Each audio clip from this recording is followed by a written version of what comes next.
in the early days, there was a lot of like, no, Jay, we're not going to go smash mailboxes right now. Like, hey, I know that race didn't go so well. We're not hopping in the pickup to go smash mailboxes.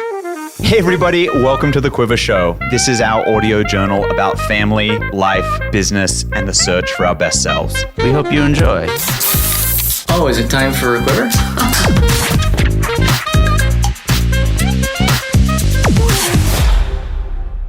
Today, we have a very special guest. The man, the myth, the legend, Jeremy Powers. Now, I've known Jeremy for over 15 years as Uncle Powers, one of my brother's closest mates. He either lived with Mukunda or nearby, but was always off somewhere in the world riding his bike. He would come back and tell me about an awesome airport ninja move he pulled off or an interesting food he'd eaten in Europe or Japan.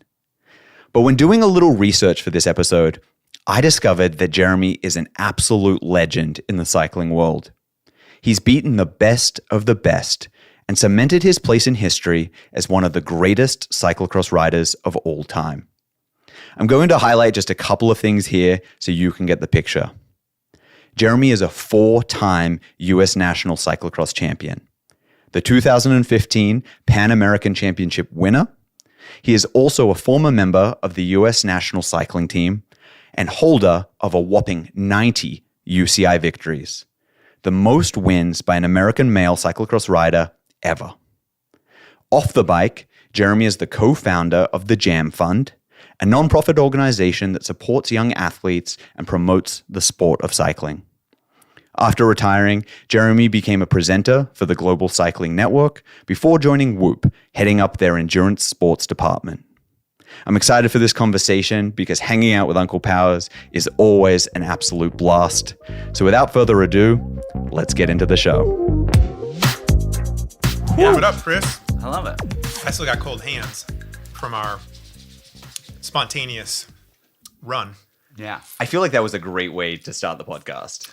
Yeah. I mean, I always want to just work out with my friends first thing in the morning. It's like truly like the thing that I just like to do or I want to do every day. It's weird. I've been wanting to do this for years. So it's like, oh, when I see my friends first thing in the morning, I'm going to go and I'm going to exercise with them. Because like if you don't exercise first thing in the morning, the day happens and then you feel like crap when you're out exercising and then that's not really that great. Right. I don't know. Like at the end of the day now, if I've had a whole day of Zoom meetings or then the kids come home, then it's 6 o'clock, like 6 to 7 o'clock exercise with a regular job and then children it's not as nearly as enjoyable as if you just get right after it first thing in the morning, I think. So I didn't think that you were serious when you walked in the door and I was like, all right, we're all set up, Jeremy. Like, we're going to go into the office. You're like, no.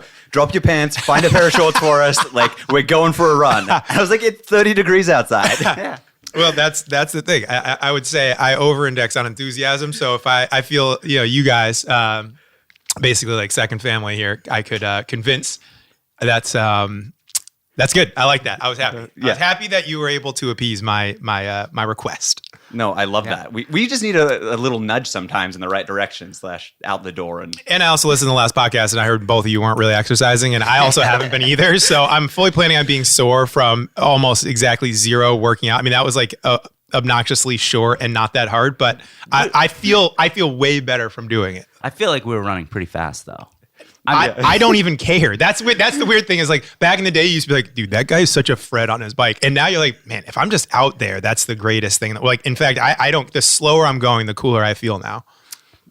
I love that. I miss that part, like where I feel like when we started at the beginning of cycling for both of us. Well, certainly for me at the beginning, it was a very social experience. And I think you started off right into racing. But when we started hanging out, like, we just spent so much time just like on our bikes, hanging out and catching up. And yeah. I mean, that is, I definitely miss those days. I mean, yeah, when it was, then it became a job. Yeah. Then it became a job, but it was just like, so we just like, I mean, really it's just the thing that I like about talking with people or exercising in general, and Mukunda for sure knows this, is just like every time we go out and hang, like it's mainly, can we go for a hike so that we can talk?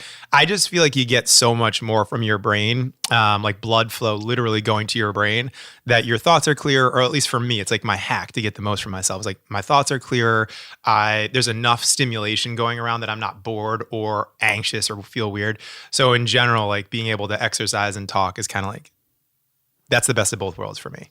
Yeah. So cycling is like pretty much a clear fit. Running also though, but you can't run for 4 hours. You could ride your bike for 4 hours, but if you're running for 4 hours, you basically hop onto a stretcher and like pray that you didn't break something or that you're going to be able to walk like, for the rest of the week, or that you didn't like sprain or yeah. Well, on the bike, you get that like a downhill, or you get a bit of a coast. If you put in some effort, then you can coast for like, there's that little like reprieve. Like with running, it's like you can't coast. You just like stop, and then it's just.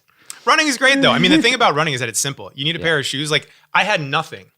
I had the jeans, I had this shirt, and I had this, and you guys luckily had a pair of shorts so that I didn't like ruin these jeans, but I was planning on going in these jeans if I had to, because at the end of the day, like you don't need anything to run. Like if you're, ready, fit for society, you can start running. Like Right. I had to run to get my cab or whatever, you know what I mean? You can do it. And that's for me. I'm not a huge fan of running, but like during the summer and like last summer, I got really into this. Where I was like, you're talking about that feeling of like you get the blood flowing, you feel good, and like I'd wake up and I'd just like know that if I didn't get my workout in before the start of the workday, I wouldn't. So like my goal was just to put on my running shoes, like wake up, put on my running shoes, and then get out the door. Yeah. And it didn't matter how far I went, for how long. I just had to make it out of the door. Yep. And then I made it like 20 minutes or 30 or 10, but like you come back from that and your like body's physiology has changed. You're just like, oh shit, like I did something. No, it is like the easiest way to get some serotonin in you. I think for me, I can sometimes like I'll have a Sunday morning, actually, just this recent Sunday, I woke up, I felt like absolute. Are we cursing? Where are we? Yeah. Oh, I felt like absolute shit. And I was like, man, I feel terrible today. Yeah. I just feel like absolute rat ass. And I meandered through the morning. Like I wasn't like the kids were like yanking on me to go do stuff. Like, I don't want to do anything. I'm just like really in a bad way. And I finally like get my stuff on. I get out the door and I come back. It's seriously like I took an antidepressant. I mean, I'm not like, I'm not whatever, but it was just a serotonin slam dunk. It was like, I'm rocking. I feel so much better. And the only thing I wish is that I had gotten after it earlier. Yeah. I even got rid of like a mild headache that I had. I felt like, man, it's just, why not go do that? Do you feel like that transition, like from racing your bike and, exercising like 20 hours a week, or certainly like doing a couple hours of physical exercise every day, which you did for like 20 or 25 years. Yeah. Like do you feel like you got addicted to that, like the endorphin and hormone rush of exercise, and that coming off of that to like sort of normal work dad life where you're not exercising? Like, was that hard to like wean yourself off of? I think I hacked it in a weird way. First, when I was going to retire, I did many years of therapy before to like plan for that. 2 therapists at the same time, actually, for a while, which was something wild. But the thing that I realized is that to be able to get the hit, time-wise, I couldn't do 20 hours anymore. My body didn't want to do it. I didn't have the motivation to do it, but my brain was still asking me to feed it those endorphins and that intensity. And so what I figured out is that I could go to the gym, 5 days, 6 days a week, and I could do like this like, I call it like a circuit workout where I just beat the crap out of myself. You joined me for some of these times where I would just make my body have a lot of pain, and whatever was going on with my brain and feeling that like I just like can't do anymore. Like my stomach can't hold anymore. I can't do anymore with my legs. Like I'm shaky.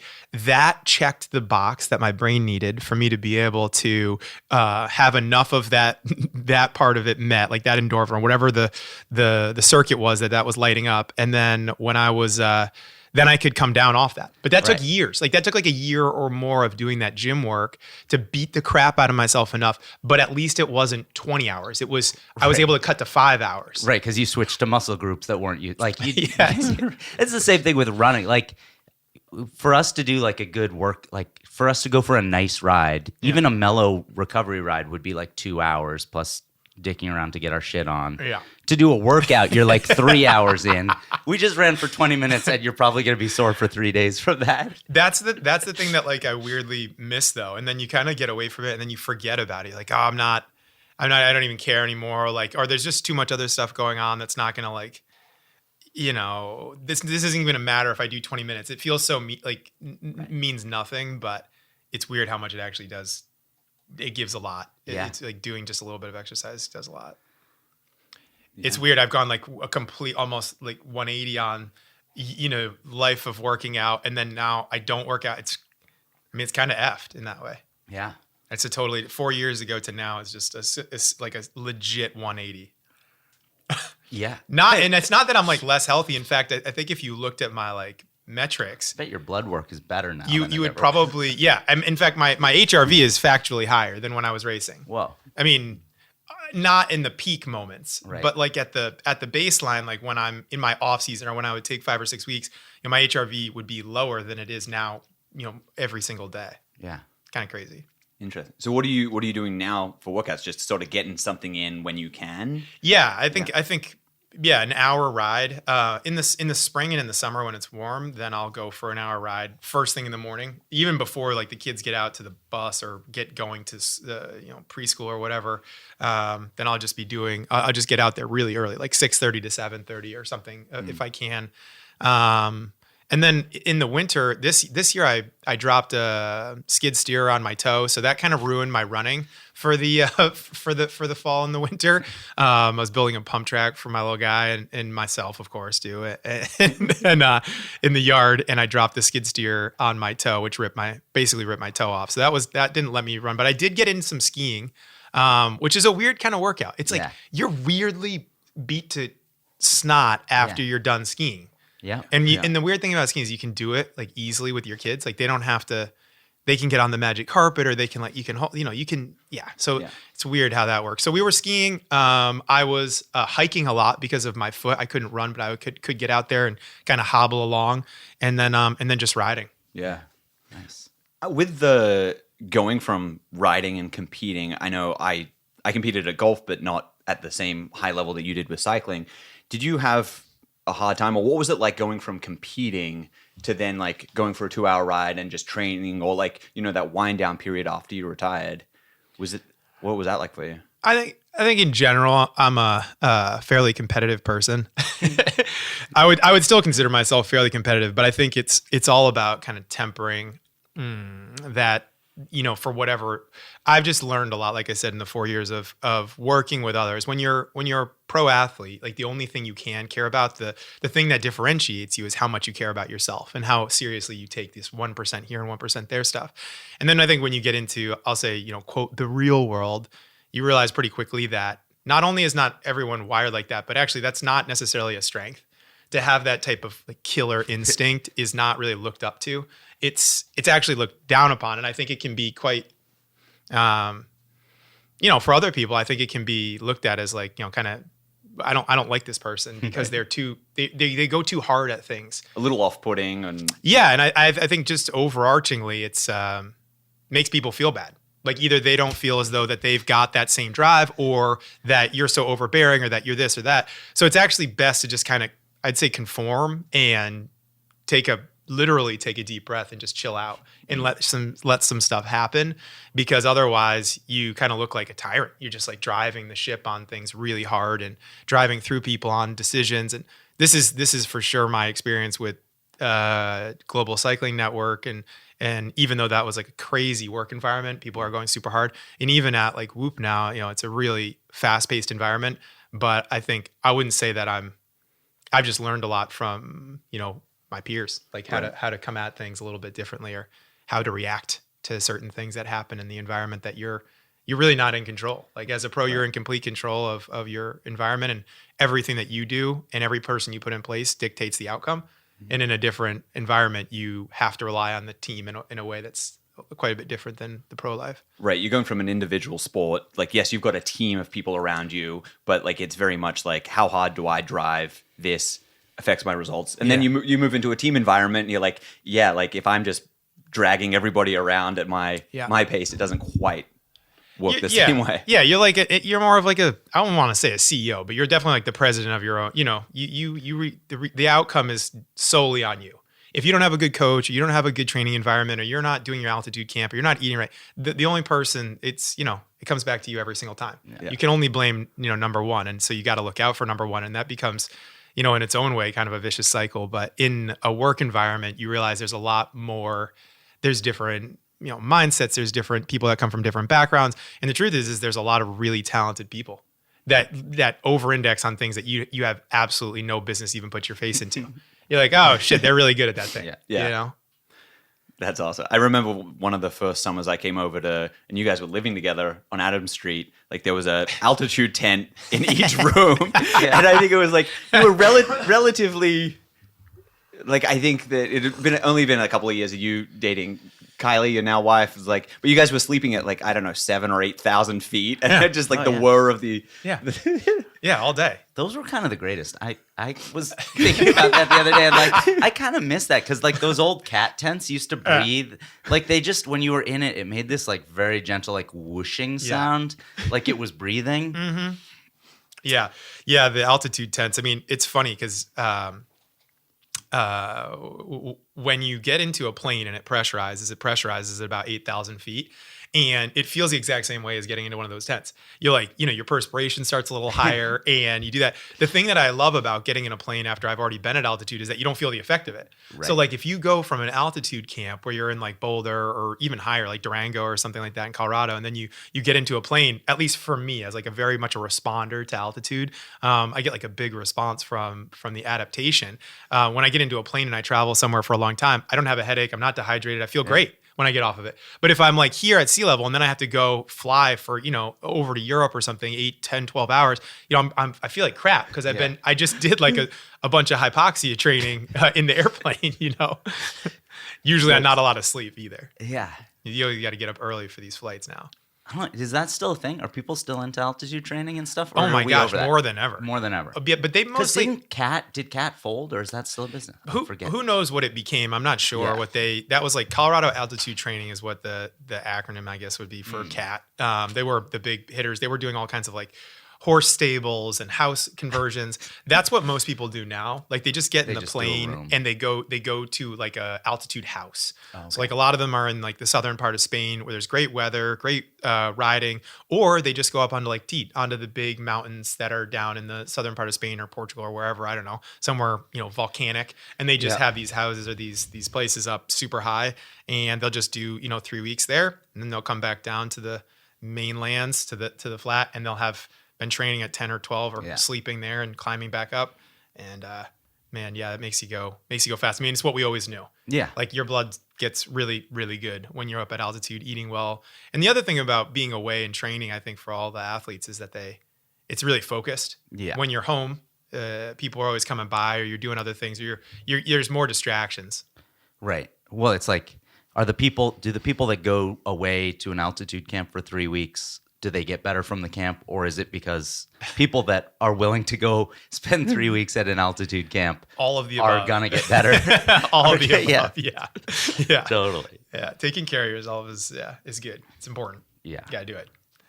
It's awesome. Yeah, I felt like you guys were always at the forefront of doing interesting and innovative stuff that I didn't see, like trying to compete at golf at a high level. Like there wasn't that same like amount of recovery, or you guys had like the suits, like the body suits that were compression as well, and like socks, and it was just like it was. Golf's different, I think, you know, in a lot of ways. You got to have like a really level head. From what I've been watching a lot more, just because of the work at Whoop. Like I watch it and follow it quite a bit closer. It just feels like having your head on straight in golf is like, God, that's the overarching like trait that you'd want to have, where you're just like, yeah, I'm under pressure, but I'm cool, calm, and collected, and I can take a deep breath here, settle myself, and, you know, even though this is super, you know, it becomes almost like status quo what you're doing, like second nature, that you're just like, yep, I'm under pressure and I'm like behind, or I'm not going to hit this, you know, eagle or birdie, whatever the hell it is, and then you're like, okay, but I know how this goes enough, and I'm just going to keep my head on straight, and this could, you know, someone else could have a bad day, or I could get much better and really turn this around. So yeah. I completely agree, and I like that's like the only little like blip when I look back is like I wish I'd discovered IFS therapy and the therapy that I do now, like that style that just clicks with me, because I know how much my mental attitude and internal system and self-talk was limiting me from age like 16 to 22, and I'm just like, I was like, oh, like that was the piece. It wasn't the physical. It wasn't the like strategy. It wasn't the amount of work. It was like things weren't clicking internally in the way that like nobody around me, or I didn't know at 16, was like, oh, that was the thing that I should have been working on, right, and not hitting another 1,000 range balls today. So like it's cool to recognize that and like see that. And Yeah, my mom made me go to a sports psychologist pretty early on. I think I was like maybe 16 or 17. That was probably just the way to get me to go to therapy anyways. She was like, well, we'll just bury it. It's for sport. Yeah, it's for sports. But yeah, we ended up going, and he was really cool. This guy, I forget his first name, but like Dr. Malman. I doubt he's still practicing, but he was down in Connecticut, and he was, I went and saw him actually after I wasn't a junior anymore either. We did some work like in the better part of my racing career, but his big thing was always focusing on like what things really got me like pumped up and motivated. And we had this one thing where we would do that was super cool, where we would turn on like the music. So I would like listen to this music. I think like Robert Miles, I think the song name is like Children. It's like, dun, dun, dun, dun. You know this song? It's an old school song. Anyways, but like if I turn that song on, like I'd get goosebumps. In fact, if I hear it today, I'd get goosebumps. And the thing was this always like, you turn this on, and then you like visualize the race, right? You visualize something going wrong in the race. You visualize how you come back from that. But like, I would always do this in the plane flying to races. I'd do this all the time where I'd just be like, visualizing all of it. And like, you can work yourself up, but then you like turn the music on, and then you create this like, I call it like a momentum loop where you're like, okay, no, I'm actually doing really, really good. And the wild thing is that like, even if you're in a bad place or even if you're under stress, if you create that like momentum loop, you'll be like, no, I can like, or at least you'll make yourself believe you can do it. And at the end of the day, like the only thing you really want to do in sport is show up at your best, because yeah, there's going to be someone that's better on the day, or, in bike racing, like 99% of the time you're getting beat. So yeah, you better just show up at your best and hope that it's your day. so that was your song. That was like your I mean, one of many. Yeah. Robert Miles, Elise DJ. There were a couple like old school, like this is like late 90s stuff. Yeah. But my mom and I used to put the cassette in the Chevy diesel pickup truck and just crank the bass. Yeah. I love that. Just hit it. You then got into, I remember you were DJing a little bit. I mean, I DJed your bro's wedding to some degree. And maybe his 30th, 30 Palooza? I don't think I was there for that. I think I was on the road. You might, You might have, man. Yeah, that was, it hurt. Adam Street. Yeah, I wasn't there. I know the stories. Yeah. I have this memory of you like at that Adam Street house. Like we were in the backyard like doing something, and you just like crank open your window on the top floor and then just start blasting like the latest like Lil Jon track. Yeah. I mean, I pumped jams the whole way here. Oh, yeah. That was Like probably like I was listening to Migos. I was listening to who else was I listening to? Billy Joel, Uptown Girl, right? Oh, yeah. Yeah. I had like Taylor Swift remix in there. Yeah, I wasn't playing games. Yeah, you're a Swiftie? No, I was getting ready. No, I can't stand Taylor Swift, but I did. The remix is amazing. That's awesome. Yeah, I love music. I mean, that's honestly, I always say like the two reasons to ride your bike. Of course, I loved competing and being in that mindset, but also like being able to listen to tons of music while I was out exercising and eating was kind of like the best thing. Like you can eat a lot of food when you ride your bike and exercise for 5 hours a day.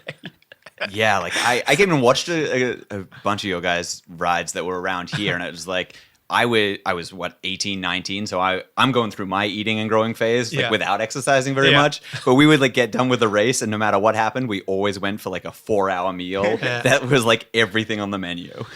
Yeah, I miss those days, honestly. I miss like really wanting food. And the only way I really get back to that place is by exercising. So that's like, I kind of like want to get back to a place where I'm like doing, enough exercising that I'm hungry. Because the thing that everyone says to me now is like, oh man, you're so skinny. It's like, I know. It's like shaming you because you're skinny still. It's brutal. But yeah, it's I feel like in cycling it goes either way. Like either you retire and quit riding, but you keep eating like a pro cyclist, and then those guys, and then you see those guys, and you're like, oh my god, that guy used to be 130 pounds soaking wet, and now he's the guy who ate that guy. Yeah. Or you like are done, and you're like, yeah, I just kind of am bored of food. I don't know. It's like I'm not.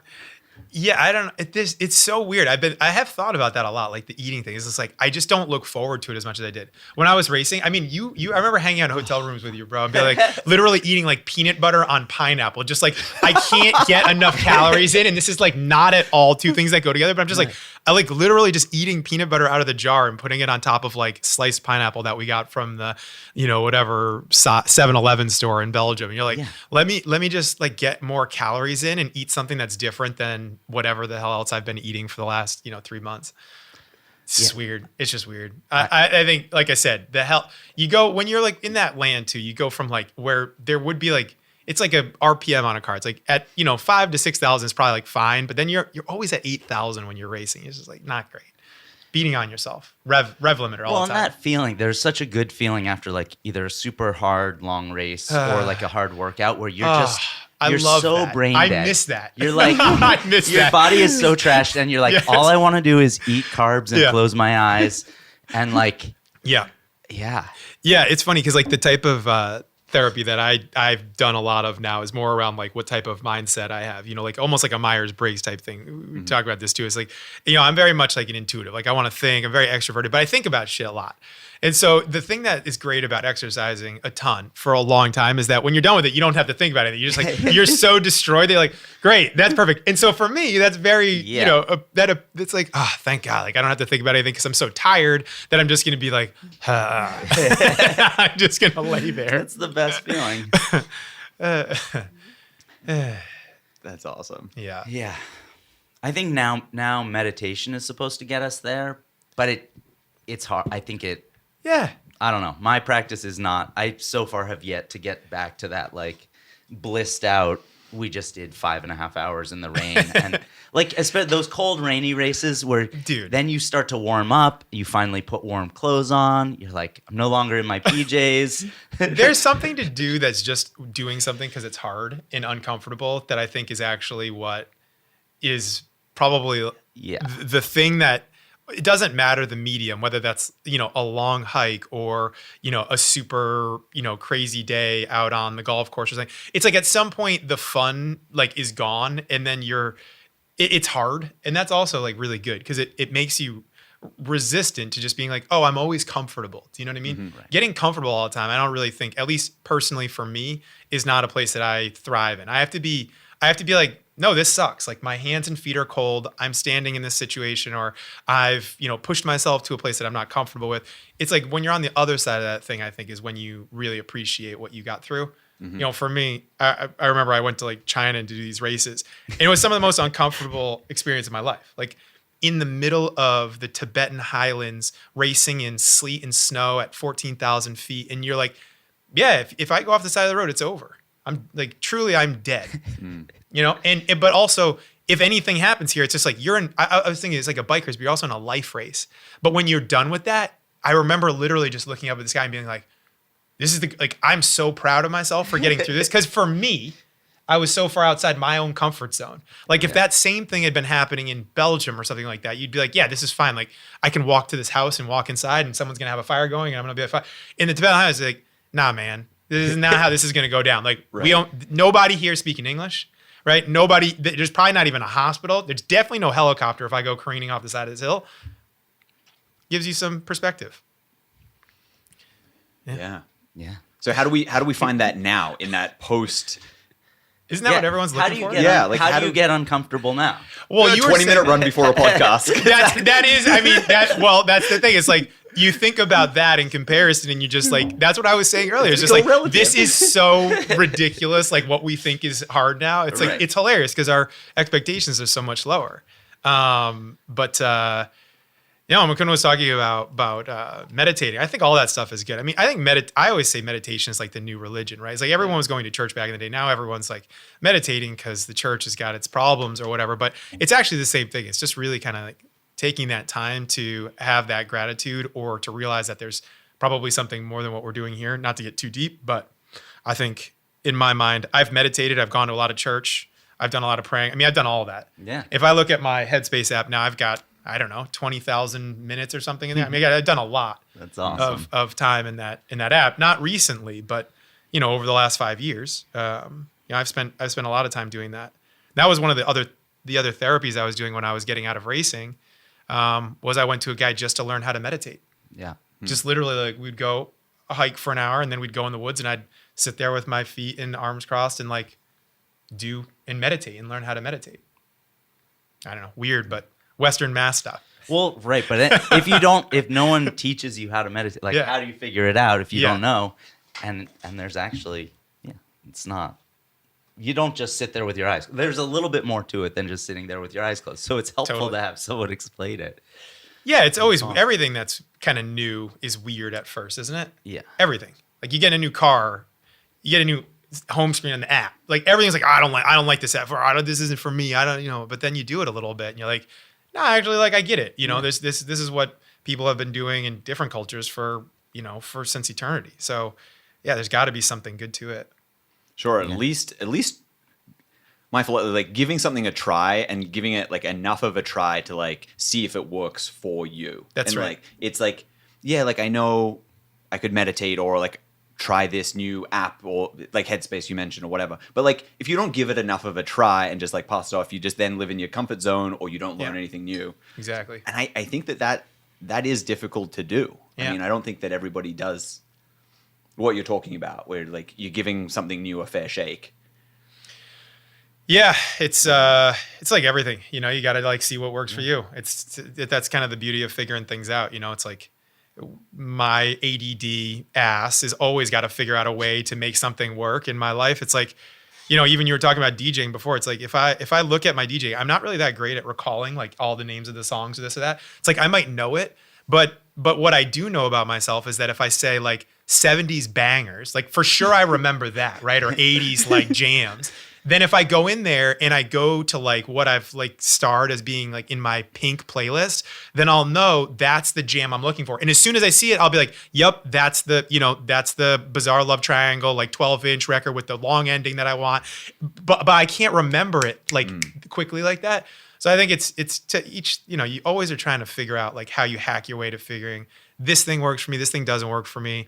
And that's kind of I think knowing yourself is probably the best. Figuring yourself out has like been my own personal journey for a long time. And I think to realize like if you're someone with ADD or ADHD or whatever, both. Yeah, that I feel like it's interesting as an adult to start to say like, okay, there is this weird, like not weird, but there's a chemical, whatever. It's just like my brain is wired a tiny bit differently than some people's, but also very similarly to a lot of people's. Yeah. And like, how do I lean into that in a way that's like feels healthy and productive, or at least I'm not beating myself up for it. Like, hey, I'm not great with names and faces, but like I do recognize people, and so I'm just gonna like stop beating myself up that I don't know anyone's like fucking name or face, or like there's things that are hard for me to track in my brain, and I have this fear of like if I don't hold on to something, an idea really tight, like, or if I let it go, I'll lose it completely. And it's like, okay, well, maybe that's okay though, because I've got a fucking 1,000 ideas a minute. Most of them should be let go. Like I shouldn't actually be remembering all of them, and the ones that are important do tend to come back, or I'll write them down, let go of everything, and then go back to my list and be like, oh yeah, those were. I don't know. It's hard. I feel like I spent a lot of years trying to medicate ADD or ADHD and like medicate around it or force myself into a schedule. Be like, this is my routine. I do it every day like this, and then I'm like, yeah, I'm not. I've never been possible for me to be at 9 to 5. Yeah. Like I just can't. I've got to do something weird, and like I can't even sleep a regular, like I can sleep a few nights in a row and then not sleep a night and then like a few more. But like, I don't fit into a regular rhythm, and that's okay. Yep. It got so much easier once I stopped struggling against it. Yeah. It's almost in that way. I think, for me too, it's like, yeah, you just gotta, that's what I'm saying. You just gotta like figure out what's going to work for you. For me, I use Trello a lot. That's like a huge thing that I'm like really into for years now.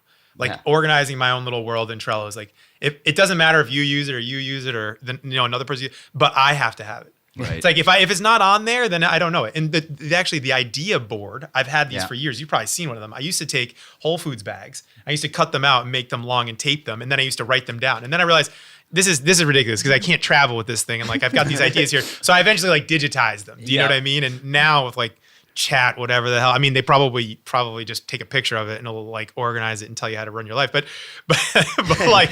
like now I have an Excel doc where it's like, hey, this was an idea that I had that I like clearly it came back to me like 3 or 4 times. Like peanut butter review. Oh yeah, peanut butter review. Like when I was traveling on the road, I used to get peanut butter from all these different countries, and I was like, I'm gonna make a website called peanutbutterreview.com. Like this is gonna be great. I'm gonna like rate these peanut butters because this is probably like the thing that's gonna make me $1 million and be the thing that I didn't think was gonna be anything, and it is.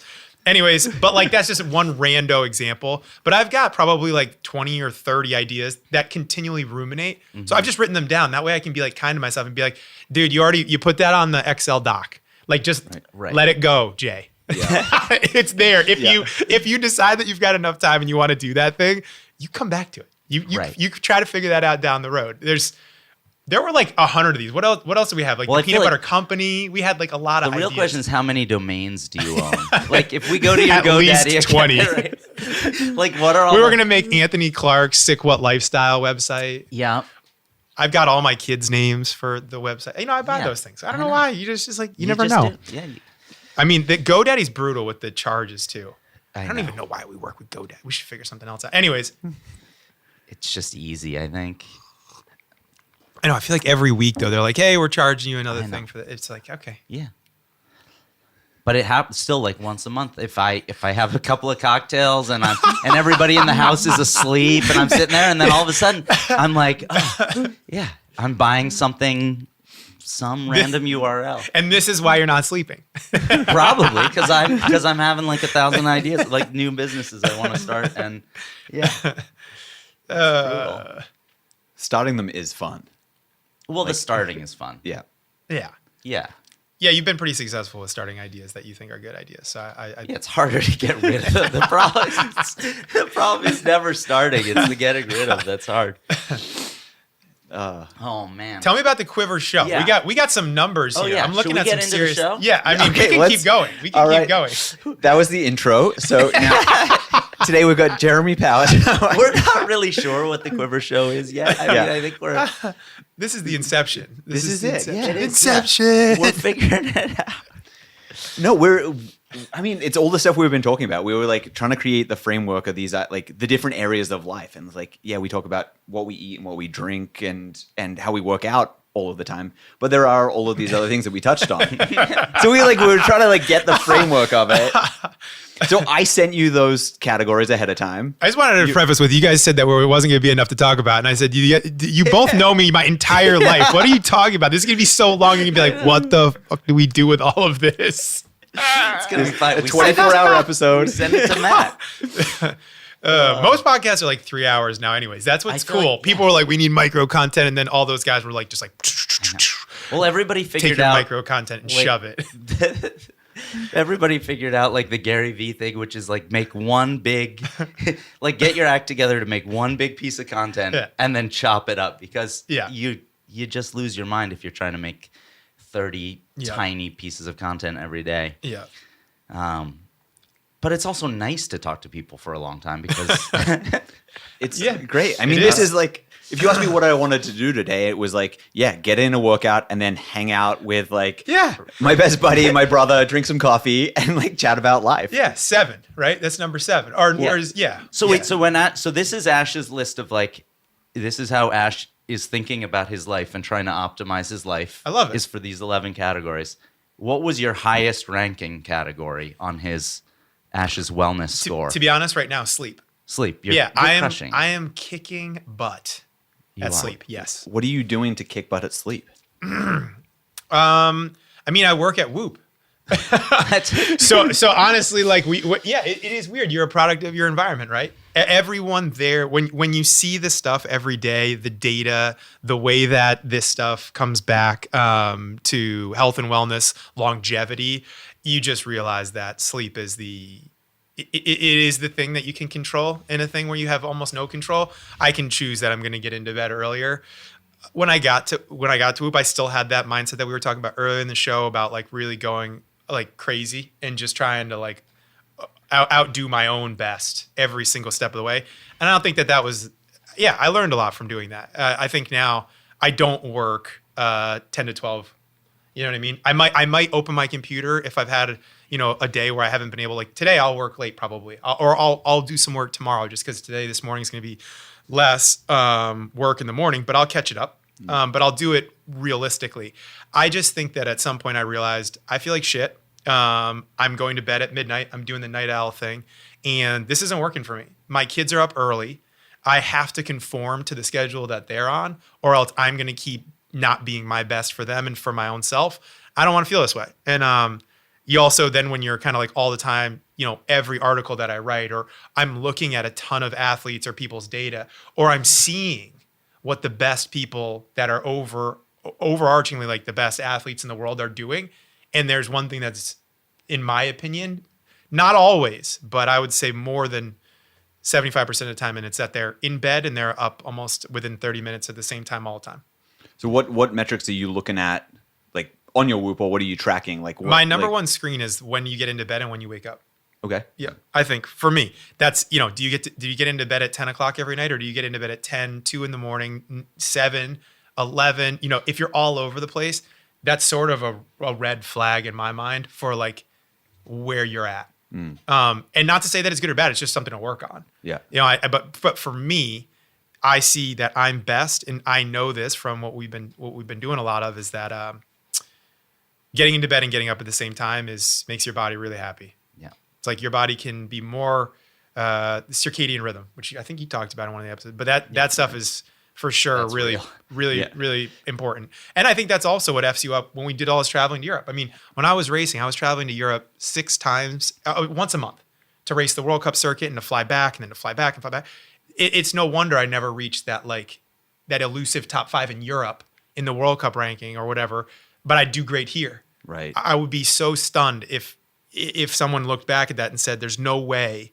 And maybe in 10 years, they'll be able to figure that out. I was like, you were at, a 5% decrease in your ability to perform based on what you did all that time. And we had a lot of hacks to get around that then, but I don't think that we understand the impact of, Because of the time change and the sleep change. It's Yeah, like and if we you'd would- spent a month there ahead of time before the first race, like that would have. Think about it Yeah. like this. If you travel to Europe once per month, right, and you lose 6 nights of sleep, that's 8 hours, 8 times 6, right? Yeah. You just lost, what is 50 that, 40? hours. Yeah, 50 hours of sleep in a 6-month period. That's not great. Right. Then you add that on top of like, well, then that night didn't go well. And then, the next night, like kind of that reverberated and you got less, so, yeah. Yeah. So you're working on just consistency. That's the number one thing that I'm best at right now. Yeah. That's for sure like a 10. I've made in the last 12 to 18 months, my sleep it's unbelievable. That's amazing. Yeah. How many greens do you get in a week? I'm in the green the last 2 days. I've had kind of a rough run here. I had to go to the ER the other day. I got a pine tree in the eye, cleaning up some yard work.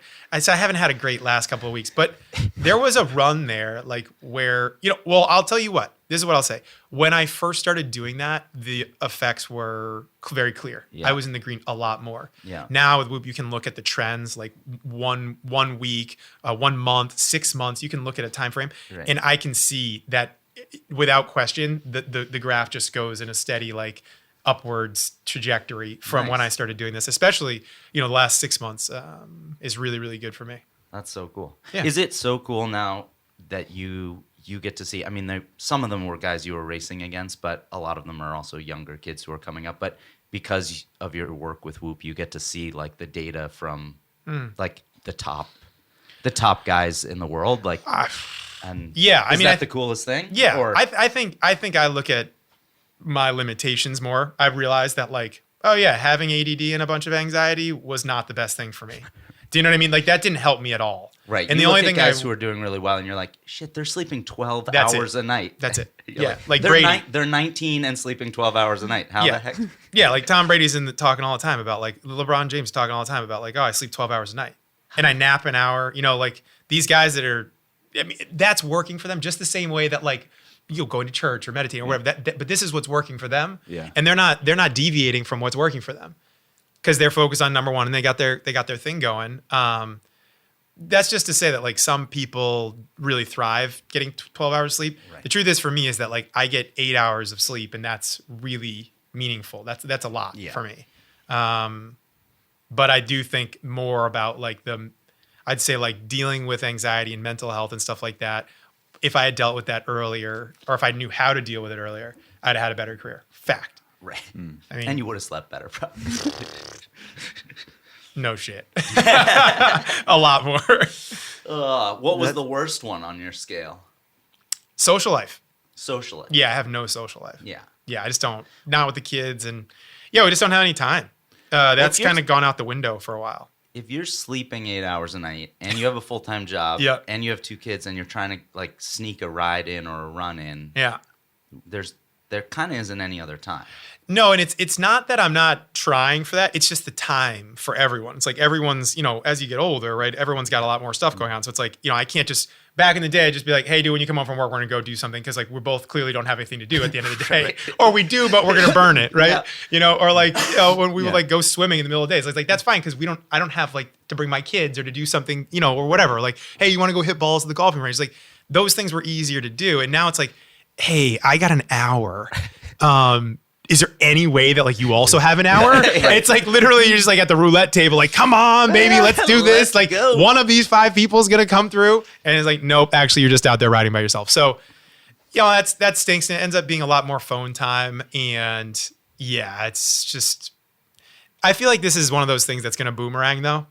Like it's gonna come back. Like the kids are gonna get old enough that they're gonna want to, they're gonna do shit and And Well, it's also we're coming out of COVID too, which was COVID was a savage. That sucked. That was brutal. And also like when I'm looking at like these 10 or 11 categories, it's like you can't really optimize all of them at one point in time. Like you've only got so much time in the day. I mean, we've all got the same amount of time, but like sometimes you consciously put social life in the back seat because you're like, hey, I'm going to really focus on my sleep and my fitness right now, or I'm going to focus on my relationship, and that's going to take priority over other ones. And I think that what I found for me is being able to like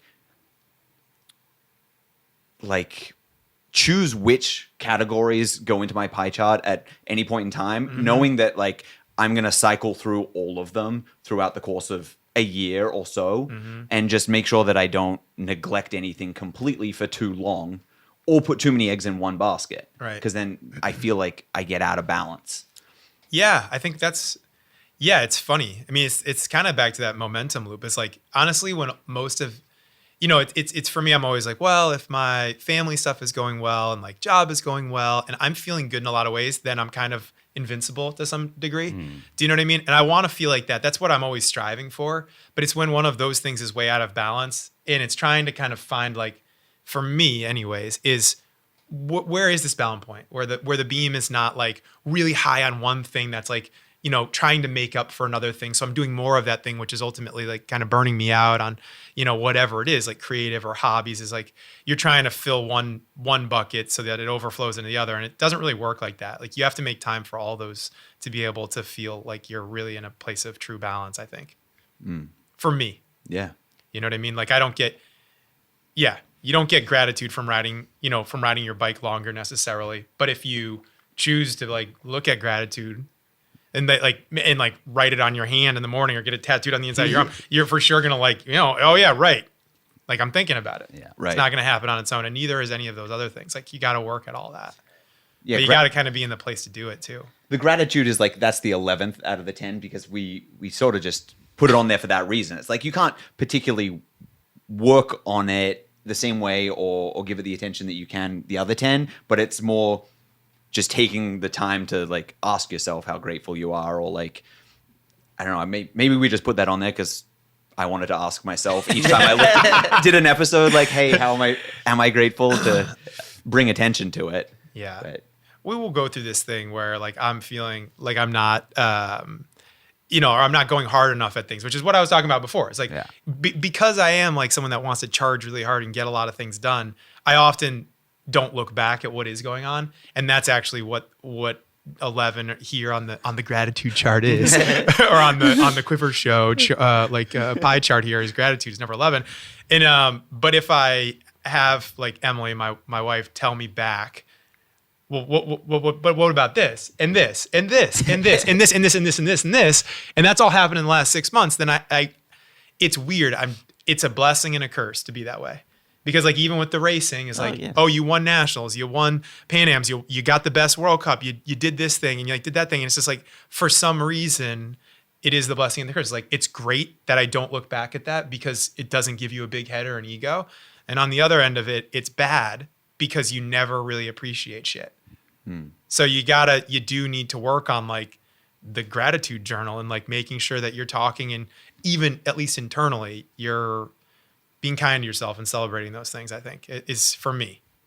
During your career, did you do that at all? Like if you had worked your ass off, won a race, were you able to take that moment and be like, fuck yeah, like I'm proud of myself for like doing this thing, and like giving yourself some sort of thanks, or like after certain big like tentpole moments, I'd call them, like a title, like a big title, or even like I remember like the Pan American Championship, Mukunda was there with the Rafa coffee truck, and like winning those races, I think under pressure, showing up on the day and like being your best and doing what you do, then you feel like you feel a certain thing from it. It's really just about like the hard work coming back. And I think, now you have to look for it in a totally different way than I did then. Like I'm not able to just judge myself based on how successful I raced a bike race. I have to do it on other things. And that's like just a whole nother level of like growing up. It's like now I have to do it on like, was that, did I, not did I sell more whoops, but like, did I involve the team? Like, did we achieve our goal? Like, am I, balancing those other 11 things on there? Yeah. It's just, you're looking for the wins in a different way than you did then. And We had some fun Sunday nights, though. yeah, There were more than a handful of fun Sunday nights. oh my gosh. What's a Sunday night? Well, usually you'd race. The races were usually Saturday, Sunday. Okay. So, like, I feel like for a lot of years, like, Sunday night was our party night because it was Monday was usually a recovery ride or recovery day. You'd race all day Sunday. Yeah. I mean, we never went out. For 20 years, I didn't go out on a Friday or Saturday night. No. Because there was always a race the next morning. Yeah. Right. Yeah, we did. There were some good times. Yeah. We celebrated I feel like we celebrated the important victories. I could talk about so many things right now. I'm like biting my tongue. I already won. I've already been talking too much. And then two, that question could go in like, or that statement could go in 100 directions. So I'm going to just let that ... itself, unless you want to bring one up. I'm happy to recant one. But No. I have a lot of them in There's my a lot of mind. stories. I gave Ash a tour. I think I was telling you about, we chatted about this on the run, but I gave Ash a tour of our old apartment on Linden Street in Northampton, which was my first apartment in the Valley and your first apartment in the Valley. Beginning of such a great friendship, yeah. And we had, one year we hosted a drunken cyclocross race that sort of involved our porch and our street and like a stolen traffic cone. It was after the UMass race, if I'm not mistaken, was it? Or am I It was wrong? after one of the Cycle Smart races. Yeah, that's what I thought. Yeah. And we had, I think Todd Wells was there, if I recall. I think Todd and Troy. Yeah. And Was Kabush there? Like, there were a bunch I of think people. Kabush was There there. was a bunch of people there. Like, There these was, are like- like cycling legends now. Like guys that went to the Olympics and won World Cups. And like, Yeah. Was definitely the best. it was a 45-second lap at best around the house. And That we were did drinking it like midnight. and we drank beers every lap. And I mean, just think about that. So we were drinking a beer like every 45 seconds or something. Yeah. We were probably. young enough to pull that. Yeah. So wait, you raced all day and then went back and then created a race like around the house and block? Yeah. You know, More or less. You Yeah, gotta, you had to dismount and run up on the porch. And yeah. That I like later that year fell down on my butt and cried, leaving on the icy steps, and like the guys, Alan Mukunda, like came out in their skippies, like scratching their head, like, "What did you do?" And I'm like oinking around like a pig, like. tore out of the door with his school backpack and a bowl of cereal, and then completely wiped out. And the bowl of cereal went straight up in the air, just everywhere. slipped right down. Oh my gosh. You made the saddest, like, it Yes. was literally like a pig was being murdered. I literally fell out my tailbone and just went down each step right on my tailbone, just dunk, dunk, dunk, dunk, dunk, dunk, dunk, right to the concrete step. And I was just like, oh my God. I was trying to, I was going to school in Westfield and living with these characters. And of course, naturally, the ADD thing, doing 15 things at once, probably like, Nokia 6810 in my pocket or like on my shoulder thing, backpack, like probably still writing something. So Exactly. Exactly. That's awesome. That was a good house, though. I mean, we got A lot of use out of that house. I don't know if it was a good house. That was what I was thinking. Yeah. All right. Where do we go from here? What else was high up on the list? Sleep was pretty high. So you're telling us I have to go to bed within 30 minutes of my previous night every night. I got to get more consistent. Yeah. What did I have here? I mean, Or something that you want to work on. Is there an area of your life that you want to put a bit more attention into at the moment? I mean, social life and physical exercise are both 5s. Those are the 2 lowest ones, which is bananas for a retired, professional athlete. What else is there? I broke out spiritual and mental. I said spiritual was probably like an 8, just because like I am. Yeah, You're crushing it. I still hang out. I'll give myself a passing grade, a B. I think you're doing great. 7.5. Mental, I gave myself a 7 because I feel like that's still like you don't want to give yourself that like pass on the mental side. No. You want to give yourself that like you're always. I feel like I'm always in like we're always going like we're not leaving therapy. Like we're in therapy for a while, like forever. It's in like perpetuity. Like we're doing that whether we take 3 months or whatever time off or 3 weeks. It's like, no, we're coming back to that. We're going to be working on that. Yeah.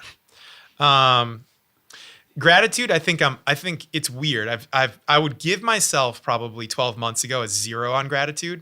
Like not a 0. I just didn't, it's not like a gratitude in a way that's like, oh man, you're not grateful. It wasn't even in my peripheral. And now it's more so than ever. Because I work for a company and I'm like fulfilling a mission for that brand right now, which is awesome. And it's not for myself, which is if you're a pro athlete, you're only thinking about yourself. So you got to just imagine like those are just 2 different things completely. Right. So being grateful that I have a job, that I've got a great family, that, I have like my health, my wellness, great friends. Like really, I do. I have a lot to be grateful for. I'd say I think more so about it than ever. So I give myself, a passing grade or even a good grade. I give myself a 9 there, just because I think about it so much more. And when I do, I feel better for doing it. Right. So I'm like, okay, this is actually like if I'm in a pity party mode where I like have to just bicker about how bad something is. Right. If I just get to that place where I can, or I ask someone to get me to that place, or like, I'm feeling like this, and then they just mention it, it's like, oh, feel better. So what changed? You said about 12 months ago, you would have given yourself a very, very low score on that, and then now, like, why did that change, or what happened? It's hard. I think like it was really about the number 1 mindset. You come in, so if I go back from when I retired from racing, I went to Eurosport, GCN, Discovery at that time. Now it's Warner Brothers. It's like a conglomerate of cycling media companies. And there it still was about being front facing, being about the content that I produced for them, podcast. I had my own podcast.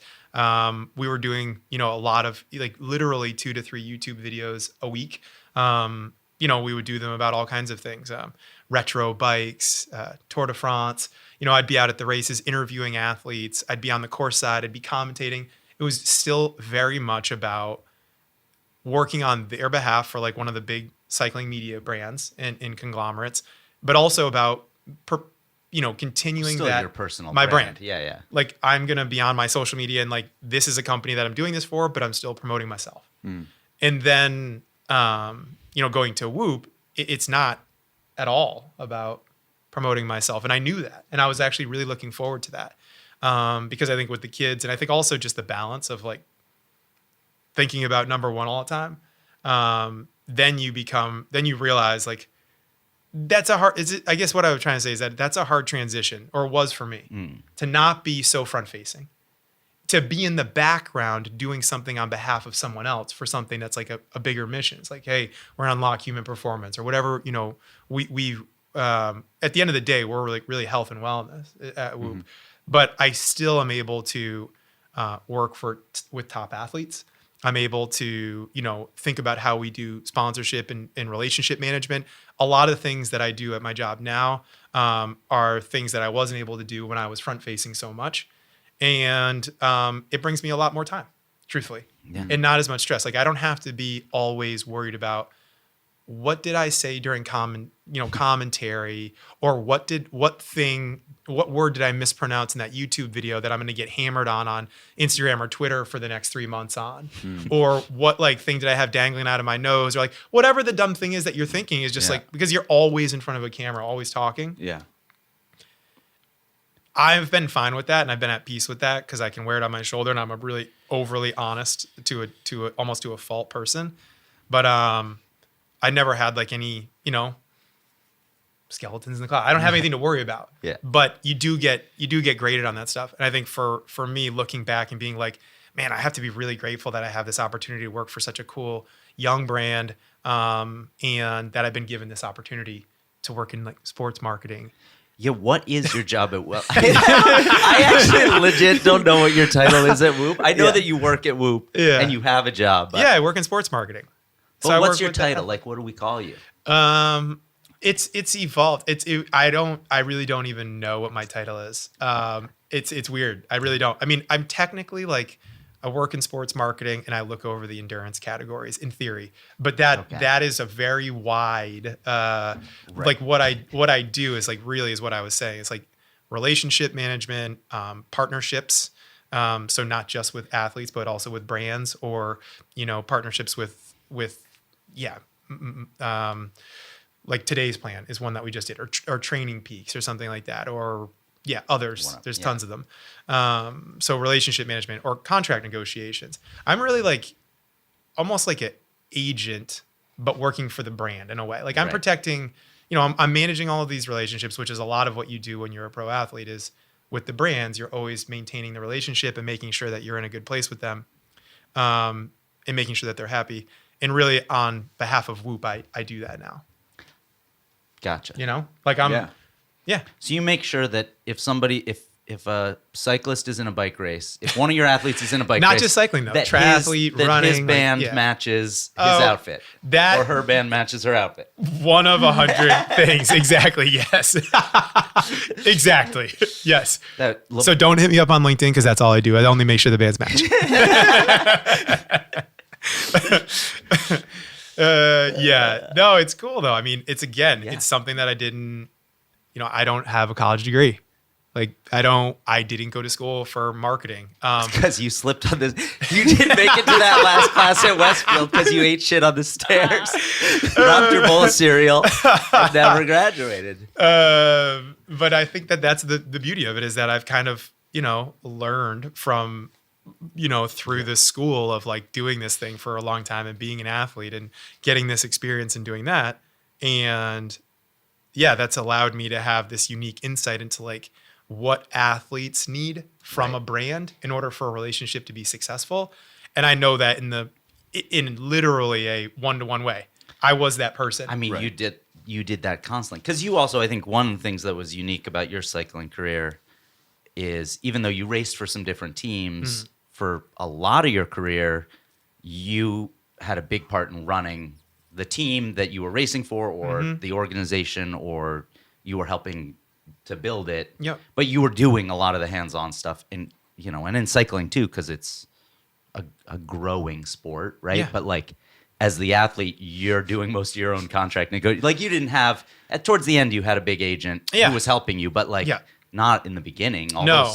No, unfortunately. I think that was I think I proofread a contract or two for you. I mean, Kylie enforced some of them.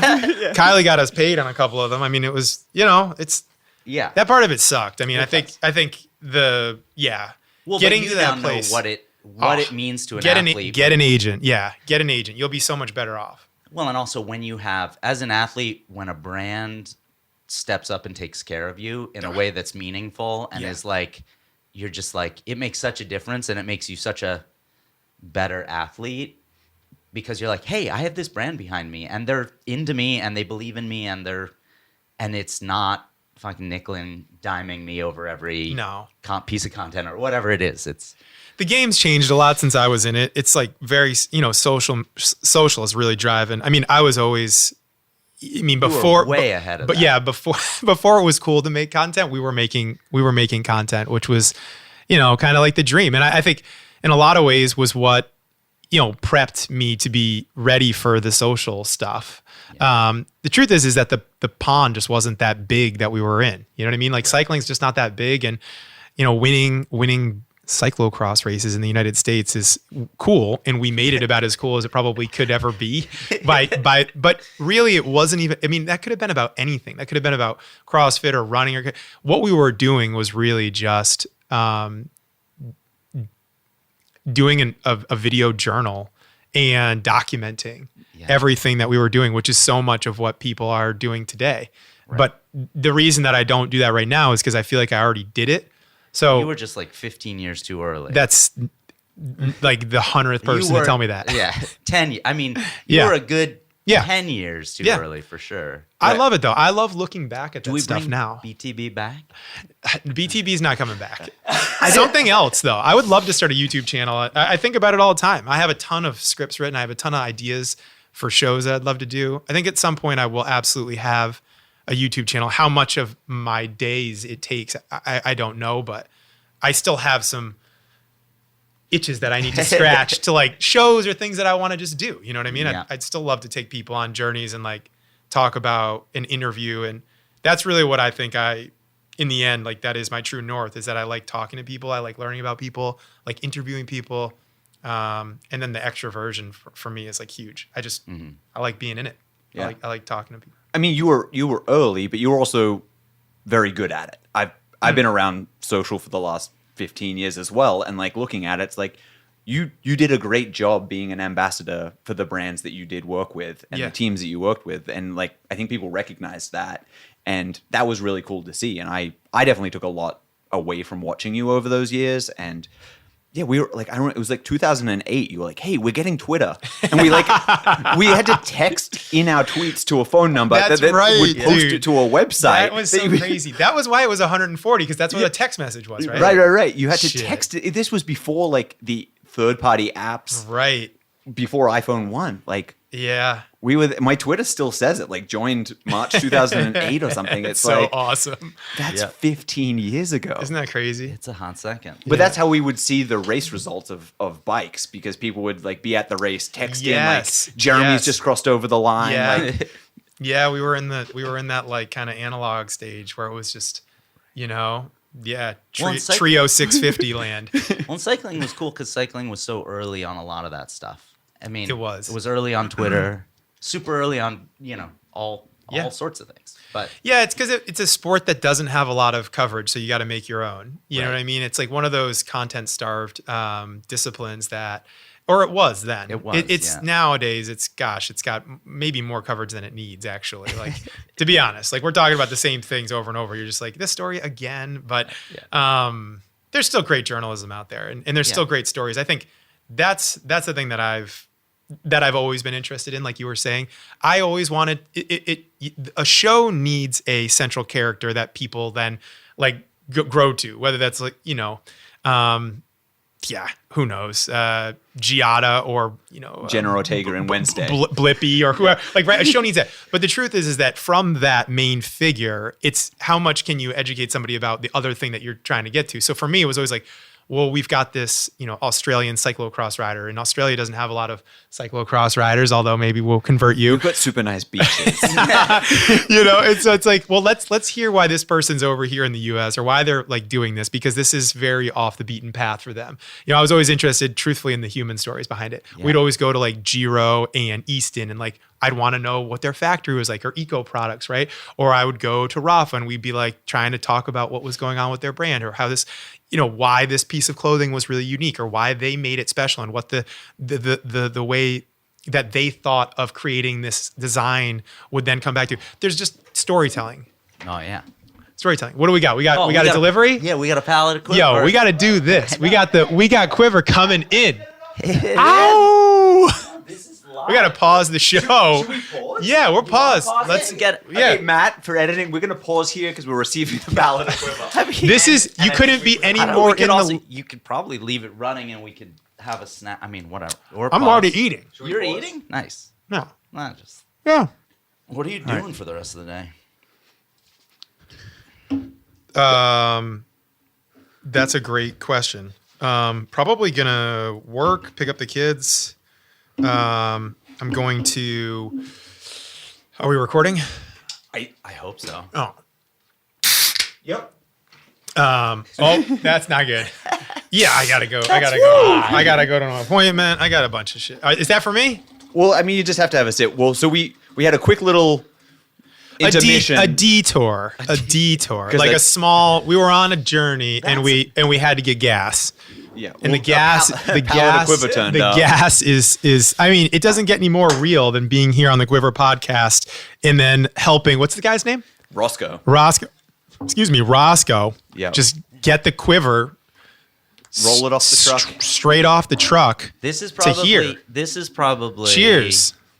The freshest decaf Quivr you've ever had. Thank was- you. this was You. This literally- is an experience. Cheers. Cheers. Thank you for having me on the show. This is delicious. I can't wait. This is one of my favorites. It is so good. It really is actually pretty good. Honest to God, this is delicious.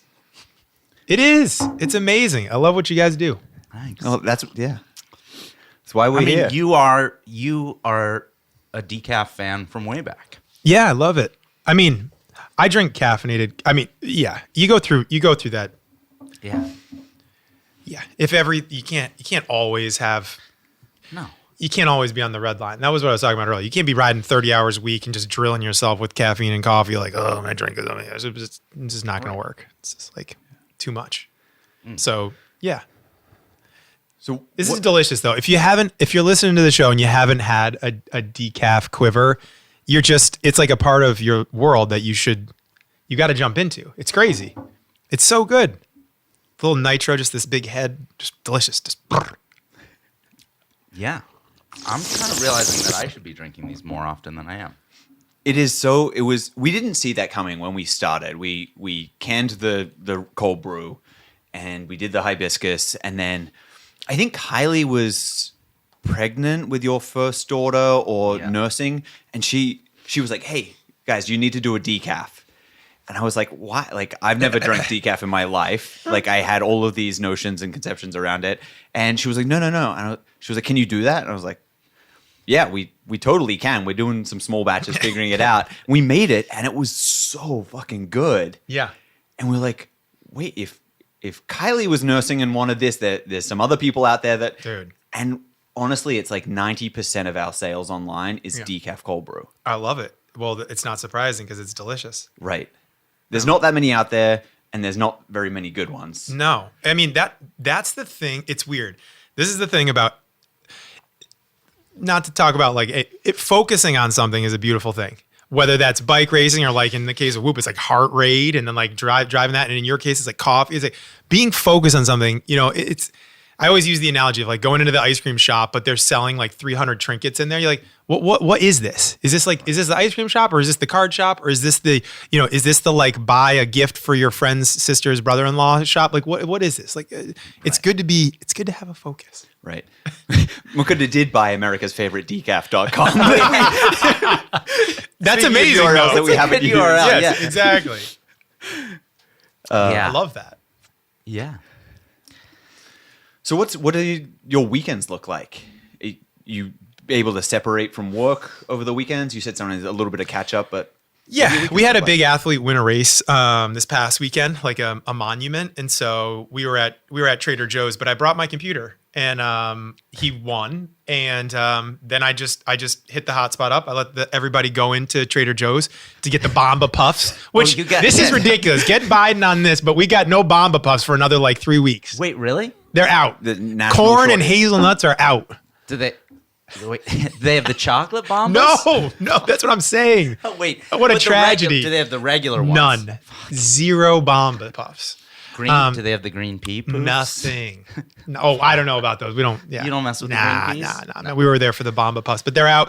But anyways, he won, and like I had to open up the computer for 30 minutes and just get the social media stuff in line, get the creative knocked out with the crew, and just charge the copy and make sure that everything was going, because it was already, the motion was put in place to get this post out if this thing happened, and then it didn't. So yeah, we had to hit go. But I was prepared. Doing that on your phone would have stunk. Yeah. It's just a lot to do and to download and to try to get. You need your computer. So the weekends mostly, between that and then in the winter, I do commentary on the cyclocross races. So I work usually like 6 to 10 a.m. from the house, from the little studio. I'll commentate the races. And then it's, number, where are we on here? Family, where's family? Oh, that's Number family's one. at the top. Number one. There you go. Sorry. So then it's that. That's the other thing. Is just like it's weird. This time with the kids, I have a 2-year-old and a 5-year-old. It goes quick. And I feel like if you're not present for it, you miss it. It goes really quick. So like I said, a lot of skiing. We'll take them for a hike. I try to give some dedicated time, and also give my wife a break, because she really wears she for sure does more, unfortunately, than I do, just by design, just the way that our schedules are and the people that we are. So I try to give as much as I can on the weekends so that I'm not slacking off. You know what I mean? I gotta make sure that I'm also, but I want to. That's the difference. Like I wanna have fun with the crew. It's not like it's not a challenge or a hardship. I look forward to it. Yeah, you would. Well, it is hard, actually. Let's be honest. Like taking your kids skiing turns out is a lot harder than just going skiing by yourself. Right. Why is it that getting kids into the car Oh is so gosh, fucking hard? I know. We should focus on this. I tell my girl like twice a week. I'm like, girls, for the next 10 to 12 years, we're gonna load up into the car a few times a day. And if we could just figure it out right now, how I just say load up and everybody knows we put boots and jackets on and we get in the car, that would make everything else so much easier. And it's still every morning it's the one time I'm yelling. I'm just standing out in the driveway just get in the car. I was saying this to Emily. I was just like, it is the hardest and best. That's what having kids is. It's the most rewarding, but Just hate, it's hard. Hate Sometimes it's just down. hard. You're just like, man, this is just around. someone's just having a meltdown at 8. Just the pancakes weren't right. Something happened, Oh Just- yeah. You don't know why, but it's hard. It's I mean, sometimes I feel like that too. Yeah, totally. I mean, it sucks when the pancakes aren't right. Yeah. You were traveling quite a lot during your career. Yeah. Do you still travel a little bit? I know A lot. Yeah. More. Last year I did 1K. I mean, I did over 100,000, in a year that was halfly still shredded by COVID for the first half of last year. Yeah, Yeah, I still did over 100,000 in the plane. So Wow. yeah, even more. that's crazy. Yeah. I remember you talking about airport ninja moves. Yo, You were- yeah. Tell me where Dude. you came up with airport ninja and No, it still goes today. I just did a trip where I flew to. This isn't me being braggy at all. This is just. This You is just also life. probably still own the URL airportninja.com. Maybe.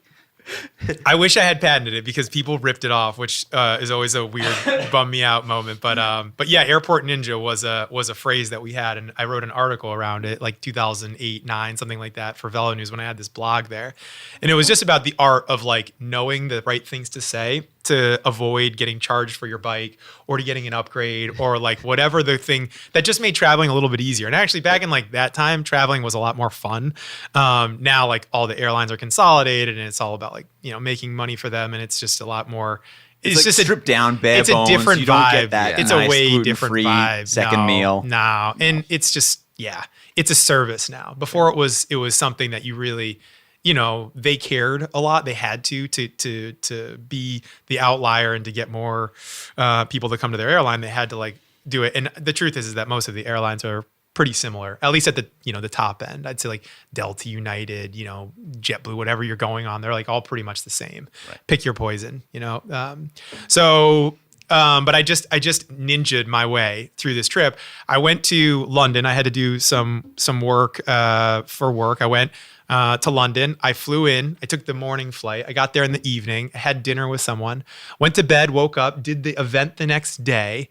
Then that next morning, took the train down to King's Cross. Took the basically like the super fast train that goes underneath the channel, and got to Brussels. Rented a car. Went to the bike race. Then from the bike race, went to, I was originally going to go back to the airport and go home, but they asked me to go to a training camp with them in Spain. So I changed my ticket, flew that next day to Valencia in Spain. Then I couldn't get from Valencia back to New York where I flew out of. So I took a flight from Valencia to Madrid, spent the night in Madrid by myself, ate like, patatas, like some delicious Spanish tapas and stuff like that. And then the next morning I flew back to New York City and drove myself home. In 5 days I was in, but that is not normal. Like, not only is it not normal that someone could do that, someone could execute that, someone would know how to like, ninja their way through like what flight to take, how to get there, how to not be delayed, how to like come back and then feel still human. I like worked the rest of the day when I got back. I got back at 2:00 in the afternoon and I worked from 2 to 5. Yeah. So that's like seasoned traveler is what someone would call it. We call it airport ninja.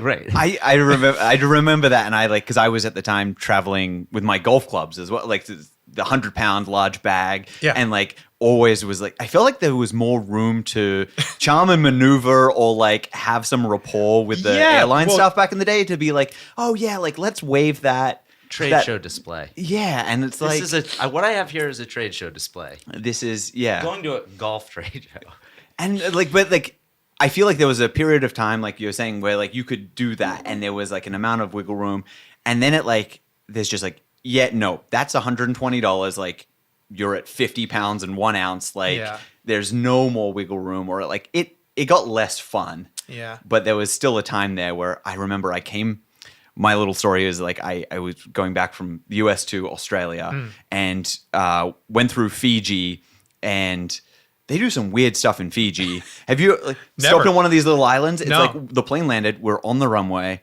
and the flight attendants came down the aisle with like aerosol cans that they had like arms straight down by their ankles and just like flooded the cabin with this like gas.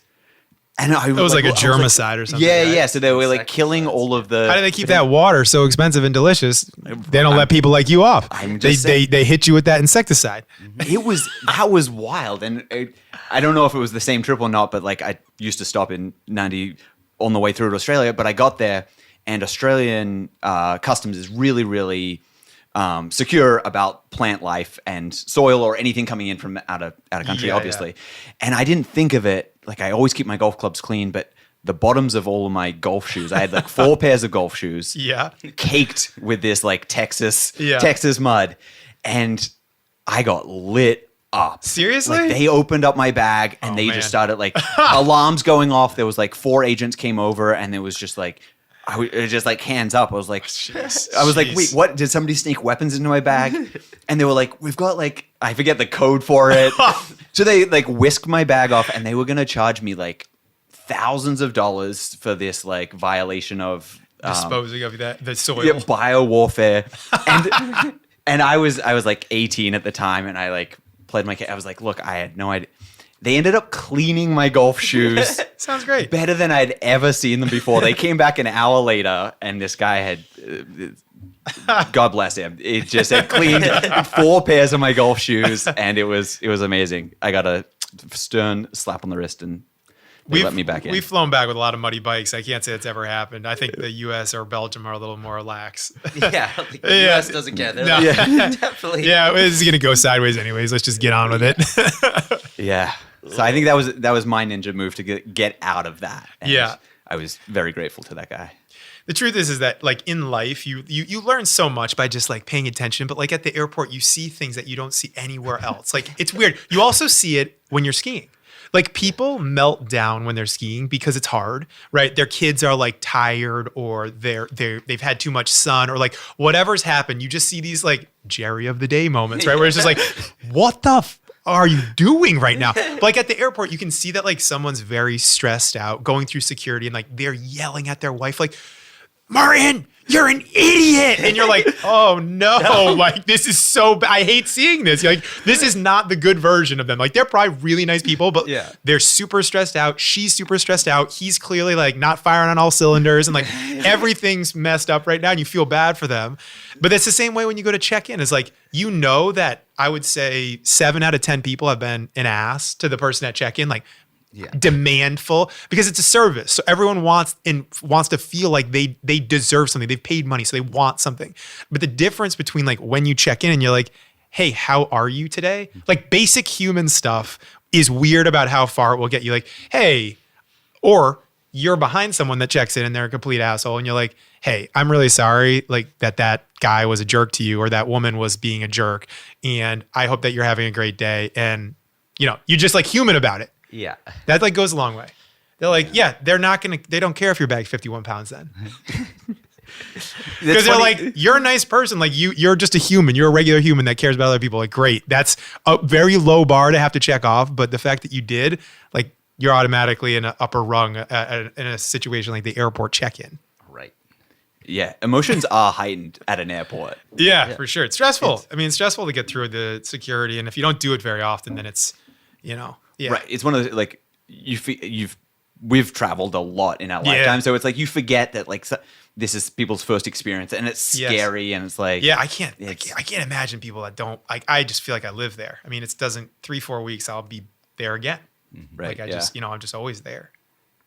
Yeah. It's crazy, but it's like everything you gotta, I think that's actually probably the best education. That's what I can't wait to take my kids to travel. They're just too young right now. It's not gonna be any fun, and they won't remember anything. Yeah. But I look forward to that a lot, because I think the things that I learned the most from, like, I feel like I got my PhD in being able to experience other cultures. Yeah. That's what gives you that like perspective. And that's, like right now there's a whole nother world going on. Like you think about China and everyone's like, oh, China, this and that and the other thing. But like, if you go there, you do see, it's like, this is crazy. This is like a whole nother world. Go to Korea. It's like, they're different cultures that have stayed true to their culture is mind blowing. Like Japan is a great example. It's just like, if you're in Japan, there's nothing that's really Western about it. There's not like a KFC or this or that. Like it's properly Japan. Like you're in it and you're in Japan and you're going to get on with the way that they live their lives, or you're just, you're like, you don't have any choice. Yeah. Do you, like, you've been to a lot of different countries. Is there one, like, if life was different, like where would you live? Like if you were just like, oh, I'm 25, no wife, no kids, like I'm not doing the cycling career or whatever. Like, do you have a country that you were like, these are my people that I could have assimilated into? Or home is home. Yeah. I think for me, for everybody, home is home. I don't think I would ever want to be anywhere else, just because there's something weird about. Maybe that's a weird phrasing of the question, but like, if I could spend more time somewhere. Yeah, there we go. Yeah. Yes, I think I would spend more time in Japan. Yeah. In fact, I actually brought you guys a book over there from like the Zen master of Japan. Wow. For thanking me being on the show. But yeah, I think I appreciate. I really enjoyed my time there. I don't know a ton actually, but what I do know and what I've experienced in the country, I really enjoyed, and it's somewhere that I look forward to go back to. And I hope that I do get to spend more time there and understand the ins and outs of their culture more, because it's been some of my favorite and some of my most meaningful time spent traveling was always in Japan. I've always had a fascination with it. It's our second language in Australia. Really? For whatever reason. That is bananas. I had no idea. Not for $1 million would I have been able to guess that. Yeah. I would have said like Afrikaans or something, like, I don't know, some other like weird, like, I have no idea. I would have said something different. It starts in grade 6, and we get to choose between French and Japanese. 90% of people choose Japanese. And it's very cultural centric. I didn't know. Yeah. And So- Indonesian, don't they Indonesian or We- not so much anymore? A little bit of Indonesian, usually in the younger grades. But yeah, I did 4 years of Japanese and just fell in love with the culture. I haven't made it there yet, but got to be conversational. Yeah. And it just seems like such a cool place. And I remember you guys got to go a few times a few years ago. And Yeah, we did. That was so cool. I mean, that was one of the coolest. I got to go on a lot of cool trips with you Yeah, we did it cool over the years, Yeah, but that was definitely one of the coolest. I mean, for sure.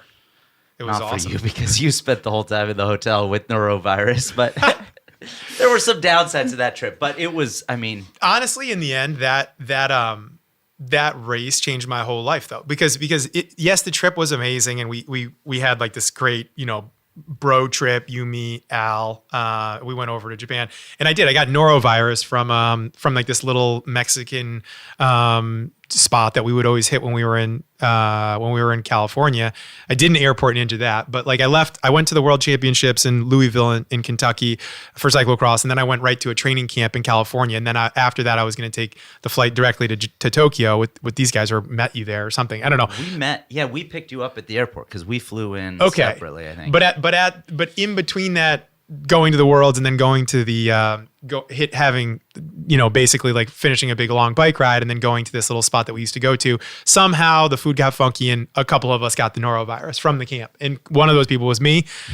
Dude, we were so sick, and I gave it to everybody. Everyone got norovirus. Everyone that was in the crew, the clique, had norovirus. We were all just so sick. But I raced, and not only did I race, I won, which to me defied everything. You talk about the momentum circle, you talk about the Robert Miles or Elise DJ song, you talk about that stuff. Those things, when you have not eaten in like 4 days, and then you're like, I'm gonna line up. There is no world where anything should be possible when you haven't eaten in 4 days. You're absolutely like, you're in ketosis, you're in all of these things. You don't know it, but like you've gone through hell. You've just been literally like shitting yourself for 4 days straight, Right. and you're You're completely dehydrated. depleted. But I won the race. I'll never forget that, because it really changed everything. It was like, you can do anything if mentally you put your mind to it. I have to say, it was like one of the most, we won a lot of races. I say we because it was a team effort. But man, that one always sticks out as being the wildest thing. I mean, I think I nearly died after it. I was like shivering. I had to have it was like 60 degrees out, 65 degrees out. And I had like 4 Patagonia jackets on. I was delirious. I was in such a terrible place, but I did win the race. It was very impressive. I was literally like shaking. Like my body went through some wild shit. It was crazy. We were there probably 2 hours before the race started. We were like in the hotel room, which was like the size of, literally the size of a postage stamp. Yes. Like there's literally like 4 of us. the size of this. 4 of us in there. We were like trying to spoon feed you miso soup. I had like brought some breakfast up from the hotel, which was like miso soup, rice, some little like pieces of pickled fish and vegetables. And I was like, Jeremy, if you could eat a couple spoonfuls of rice, that would be really good. Like, do you think you could keep some water down? It was brutal, but yeah, it's just a real, mentality, I guess. We flew all that way. We went there. And that race, more so than other races, it was a sand race. So you race it on like basically on a beach. Yeah. And we had done a ton of training here in the Connecticut River Valley, I guess, or whatever it will say. But we have a lot of sand here. And I did a lot of time in the sand, riding my bike in the sand under these big ruts and things like that. So having like a huge power or the ability to produce power wasn't the thing that was going to make you go fast there. In fact, like being underpowered and being able to just stay focused on hitting the lines and riding through them, and then like ratcheting it up, but really like imagine driving and like if the car has 6 gears, but imagine driving and like comfortably in 3rd or 4th gear between those two the whole time. Mm-hmm. That was the name of the game. Yeah, I still that race is just crazy that you win that race having not eaten in 4 days. Yeah, that was. I got to watch a lot of your racing career, but did. that was one of the more impressive displays of like professionalism, because you totally really nuts. did just like you were in no shape. You'd had a fever had a fever during the race. Probably. You like had no food on board, and also you were like not only did you have to do that, but you got to like sort of shiver for 15 or 20 minutes, and then we had to like bundle you up and like Get me on the get you podium. on the podium and get you like signing autographs and get you like, and all these like Japanese people tried to take pictures with you. Yeah, there's and, like it was a big deal. 20,000 people out on this little like beach in the middle of like just outside of Tokyo. Yeah. And gosh, that was cool. It was cool because that's where the Olympic triathlon happened when they had the Olympics there as in Odaiba. And yeah, I was watching it, just knowing like that's like the Rainbow Bridge. That was like that weird. That's little, like the area. That weird little like trash island. Yeah. Like they made an island out of trash, and it's super beautiful. Yeah, That's awesome. Yeah. so sick. That's what makes it cool, man. Yeah.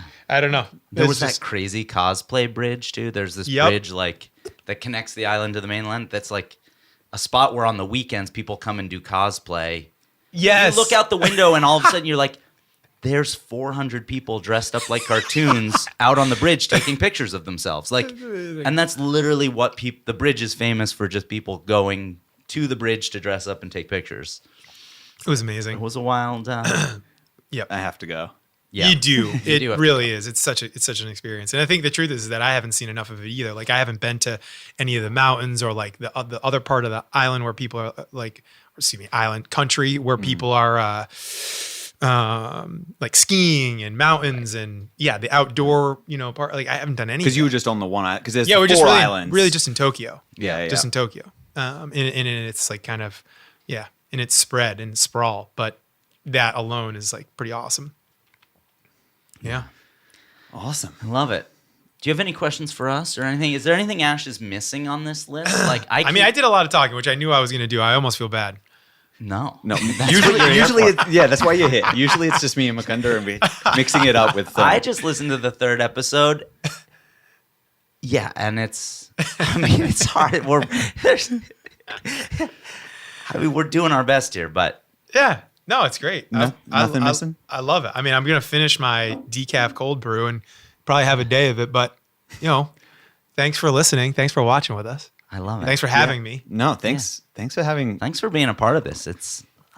I know we were going through like the list of potential guests, and we were just like, number one, Uncle Jeremy. gotta get Uncle Jeremy. Get him over here. Yeah. Just because we want to hang out. Like I don't see you enough anymore, and it's like we've I been know. threatening a sauna together, and like know. I gotta have you over at the bar. We gotta man. get it. We gotta get this going. I mean, that's it, right? Number 7, social life. There We we gotta go. get our asses in gear. And we don't need much of it at this stage. It's like it's not like I used to have like 4 nights a week of social life. Like it's like now, Dude, like have you just a have little you bit. seen like it's like a generational study with like the Italians that like live in like Pennsylvania or something. Have you seen this study? It's like basically I hopefully I don't mess this up. My takeaway is that like basically Mediterranean diet, of course, like olive oil, Yeah. but also like turns out that all that shit doesn't really matter because actually what makes them live a really long time is that they constantly get together with family and friends and they enjoy each other's company. And that turns out is what actually makes them live a really long and happy life. right. Makes sense. So we may be thinking about those other 11 things, which are super important, but turns out that like social life or, family and relationships is Right. quite possibly Yeah. quite up there, quite high up.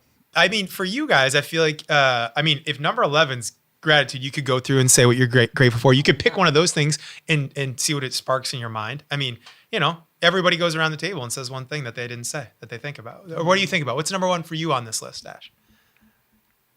What's number 1? Or what's your what thing sticks out to you the most? At the moment, it's spiritual.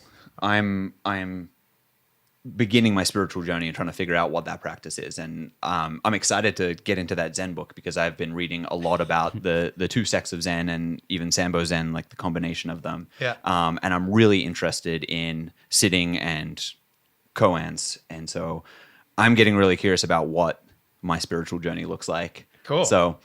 All right. That's what's sticking That's out what to you're- me at the moment. That's I'm- what you're working on. We already I'm know what working I'm. We already know what I'm working on. I talked the whole time. Mukunda, what do you got? Because the thing is then you check in on this. You got to keep tabs. We got to keep tabs. Yeah. Yeah. I mean, for me, it's all about family. Yeah. Just Same. that's just That's where we are. it's where we are. That's That's where like kind of the only thing that matters. And just like I would just like to be a slightly better husband for my wife. Yep. And a slightly better dad. Yep. Me too. But that's just and all the other stuff I think is going to fall in place behind it, but I don't know. And gratitude practice, because I think that's like, whatever. It's easy to get into the negative Nancy vibes, and yeah, I don't. It just I have a lot to be grateful for. I'm super grateful for my health. I'm super grateful for having you in my life. I mean, we've known each other for 20 years now or something like that. It's crazy. And it's yeah, I mean, I think the experience I mean, first of all, I'm grateful for just the hours we've probably shared fucking, I don't know, 100,000 hours. A lifetime, literally. A lot of hours. Yeah. But yeah, all the places we've gone to together, the amount of laughter we've shared. Yeah, we've lived some life. It's not, we don't have a ton of time now because our lives are busy and things are crazy. But yeah, I'm just super grateful to have you as a friend and to have you in my life. And I've learned so much from you and had so much fun with you over the years that's, yeah. Likewise. Awesome. Yes. Both of you. It's just, yeah. It's kind of funny. You like get old and you like look back, you're like, this is what happens when you get older. It's like, you lose time, you gain time. You're like, it's just, yeah. Well, and having a lot of history is fun. Like, it's like you start to be like, you're like, oh, fuck, like, I don't know. But there's a lot of water under the bridge. There is a lot of water under the bridge. Yeah. Yeah. At some point, you just are like, that's who they are. Like, we gotta take them for who they are, or who they're becoming too. It's like kind of that's the nice thing. Is like everything changes. Well, no, I would say one of the things. I mean, obviously, like you're a world class cyclist. You have you have an amazing skill set around marketing, and so like you are very much a high performer in your working life, and that's awesome. But I think the most impressive thing about you, even more than your cycling career, is I actually honestly don't know if there's a person that I know who has grown and changed like more as a person than you in my life. Like I know a lot of people, and I know a lot of people who have done some amount of personal development and work and have grown, but I don't know that I know anyone who has traversed such a distance. Like from when I met you at 18 or 19. I used to make a lot of funny noises, but like the kid you were then, which was honestly like kind of intolerable. Yeah. I mean, great, like, but to who you are now is like it's radically impressive. Yeah. Well, I mean, you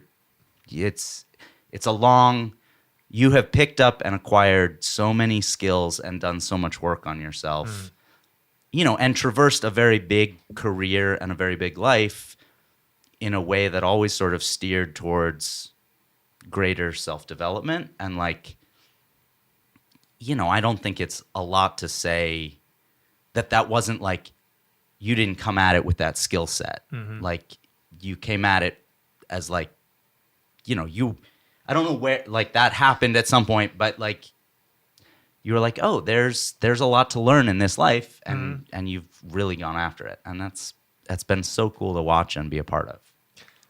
Thank you for saying that. Is very meaningful, and I think the thing that I would say is that actually it was moving up here that got me out of I was never in a bad situation, but I definitely was a kid that had a lot of energy and my mind was going 10 billion miles an hour.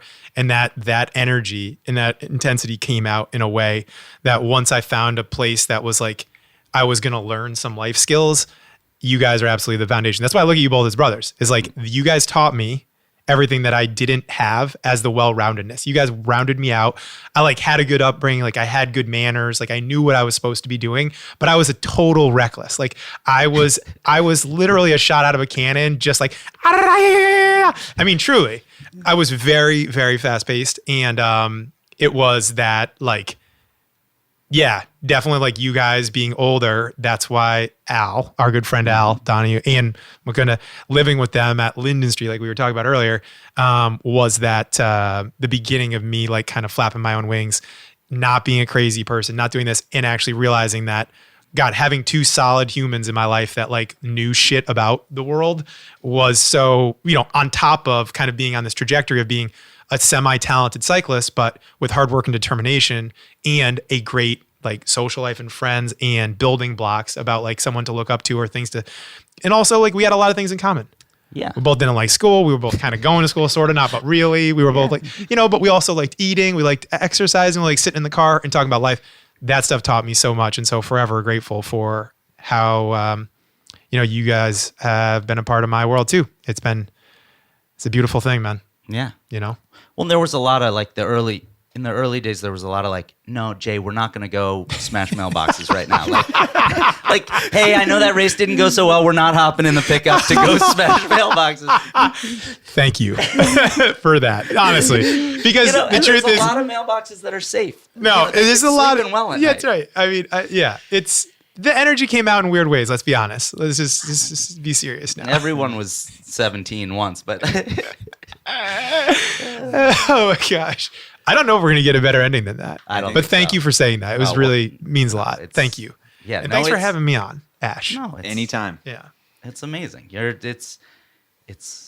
You've become a better human and a better friend and dad and husband than you ever were a cyclist. So and you were you were a world-class bike racer. Thanks, man. It means a lot. It's and I mean, I'm not just saying that to blow smoke or to be the right answer, but it is. It's nice. No. You're the kind of person, though, that I feel like you've had a very big and impressive career, and at you're coming up on 40, and I have like a very strong feeling that your best contribution to the world hasn't started yet. God, Like that darn it's it. not like Put that you're weight not on. coasting. Like you've just been warming up for like whatever the thing Jeremy's gonna do is like this has all still been the warm up for it. And Yeah, I think that is something that you learn a little bit down the road is just that like patience is the thing. Is like the more patience that you have, the more clarity that you're going to get. And I've realized that so many times where it's like, that is the lesson of like post-racing life is that actually if I just looked at the racing less in the microscope like that, like, oh, this result was bad, so now my season's going to be bad. And if I look back and I'm like, hey, post-racing, it's like, GCN was a land, like Whoop is going to be a chapter.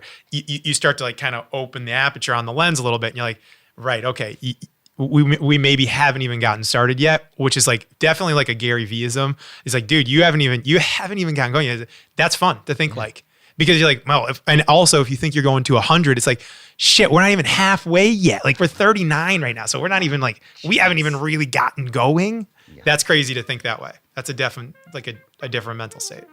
we're gonna all stay tuned. Can't wait. All right, let's get out of here. Time for lunch.